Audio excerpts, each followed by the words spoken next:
विठ्ठल विठ्ठल नाम भजो हरि विठ्ठला।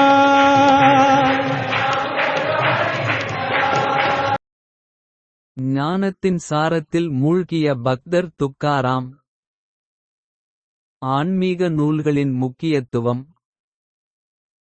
உண்மையில் எல்லோரும் மாறவோ அல்லது மாற்றவோ தேவைப்படுவது தாங்கள் அல்ல, மற்றவர்கள்தான் என்று நினைக்கிறார்கள். இருப்பினும் ஆன்மீக நூல்களை படிப்பது நம்மை நாமே ஆராய்ந்து சிந்திக்க வேண்டும் என்பதை தெளிவுபடுத்துகிறது. மேலும் மிக முக்கியமான நன்மை என்னவென்றால், அத்தகைய புத்தகங்கள் வாசகர்களின் இதயங்களை மாற்றும் சக்தியை கொண்டுள்ளன. இந்த நூல்கள் மக்களை உள்ளிருந்து எழுப்புகின்றன. வேதங்கள் பிரபஞ்சத்திற்கான ஜன்னல்கள். இந்த ஜன்னல்கள் வழியாக மனிதர்கள் இயற்கையான சமிக்ஞைகளை பெறுகிறார்கள். வாழ்க்கையின் அனைத்து ஏமாற்றங்களுக்கும் ஆன்மீக நூல்கள் உறுதியான மருந்து என்று சரியாகச் சொல்லப்படுகிறது. பக்த துக்காராம் ஆன்மீக நூல்களுடன் தொடர்பு கொண்டபோது அவரது சுயபரிசோதனை தீவிரமடைந்தது. ஒரு பக்தருக்கு அறிவின் சாரத்தில் தன்னை மூழ்கடிப்பதே இறுதி மகிழ்ச்சி. ஒருவருக்குள் பக்தி விழித்தெழும்போது அனைத்து மாயையான விஷயங்களும் வெளிர் நிறமாகத் தோன்றும். பெயர்கள், பணம், செல்வம் மற்றும் புகழ் அவரை ஈர்ப்பதை நிறுத்திவிடும். அவர் துறவிகளின் காலடியில் மட்டுமே சொர்க்கத்தை காண்கிறார். மேலும் துறவிகள் எழுதிய வேதங்களில் மட்டுமே அவர் அமிர்தத்தை சுவைக்கிறார். அத்தகைய நூல்களில் எழுதப்பட்ட ஒவ்வொரு உண்மை வரியும் பக்தரின் தீமைகளை வெளிச்சத்திற்கு கொண்டுவருகிறது. மேலும் பக்திக்காக பக்தர் தீமைகளிலிருந்து விடுபட தீர்மானிக்கிறார். பக்தி என்பது ஒரு பரிசு. அதை பெற்றவுடன் உலகின் மற்ற அனைத்து பரிசுகளும் வெளிர் நிறமாகத் தோன்றும். அத்தகைய நிலையில் இரண்டு விஷயங்கள் மட்டுமே ஒரு உண்மையான பக்தரை ஊக்குவிக்கின்றன: பக்தி மற்றும் வெளிப்பாடு.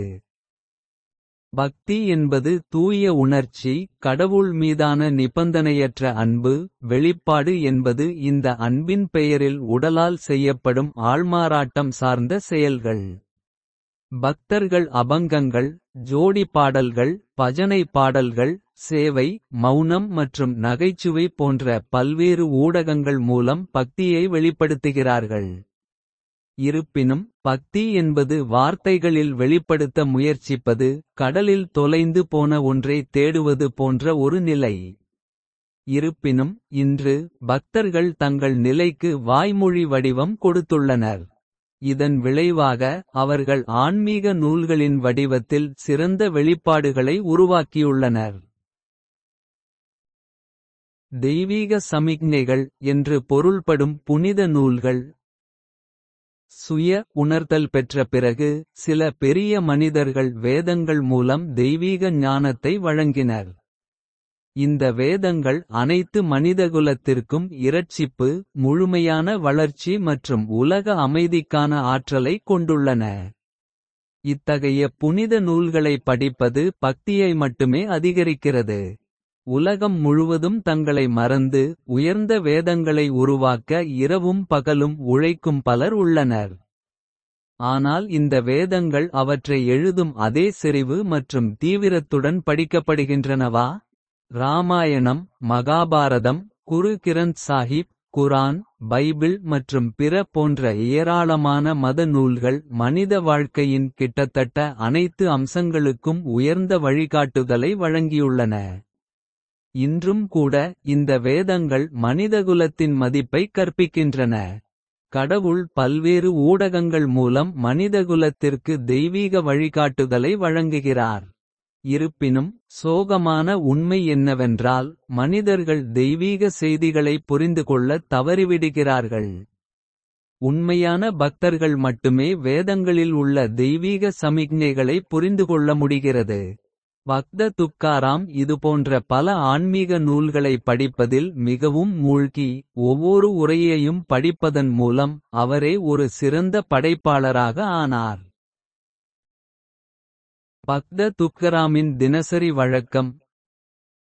தினமும் காலையில் அதிகாலையில் தயாராகி தனது சொந்த கைகளால் கடவுளை வணங்குவதற்காக விட்டல் ருக்மிணி கோவிலுக்குச் செல்வார். அவர் ஏற்கனவே உருவமற்ற விட்டலைக் கண்டிருந்தாலும், விட்டல் சிலையில் அந்த உருவமற்ற கடவுளின் அடையாள வடிவத்தைக் கண்டார். எனவே, அவர் முழு பக்தியுடனும் பயபக்தியுடனும் கடவுளை வணங்கி, பின்னர் தனிமையில் ஓய்வெடுப்பார். பண்டாரா, பாம்நாத் அல்லது கோரடா போன்ற மலைகளுக்குச் சென்ற அவர், ஆழ்ந்த அமைதியை அனுபவித்தார். அவரது நாள் முழுவதும் ஆன்மீக நூல்களைப் படிப்பது, மனனம், தியானம், மௌனம் மற்றும் தெய்வீக துதி ஆகியவற்றில் கழிந்தது. அவரது மனைவி ஆவளி, ஒவ்வொரு நாளும் அவரை உணவுடன் பண்டாரா மலைக்கு அழைத்துச் செல்வார். இரவு நேரத்தில் துக்காராம் கிராமத்திற்கு திரும்புவார். மேலும் அவரது கீர்த்தனை இரவு வரை விட்டல் கோவிலில் தொடர்ந்தது.